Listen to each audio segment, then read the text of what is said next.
তিনিগৰাকীকৈ অসমীয়া কইনা একেদিনাই কেনেকৈ কি হ'ল আপোনালোকে সকলো দেখা পাব মিনি ব্লগটি শেষলৈকে। আৰু পাৰ্ট 1ত অলৰেডি আপোনালোকে দেখা পালে আমাৰ প্ৰথমগৰাকী কইনা ডান। আৰু এয়া আছিল আমাৰ ছেকেণ্ডটো লোকেশ্যন শালমাৰা। আৰু শালমাৰাত মই অহাৰ আগতে পঠাইছিলোঁ মই মোৰ ষ্টুডেণ্ট সন্ধ্যাক। আৰু সন্ধ্যাই অলৰেডি প্ৰিপেৰেশ্যনখিনি কমপ্লিট কৰি থৈছিল।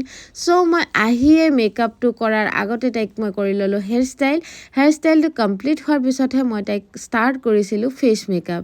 আৰু যিহেতু ৱেডিং ডে আছিল সেয়েহে ৱাটাৰ ৰেজিষ্টেণ্ট মেকআপ তেখেতক দিয়া হৈছিল।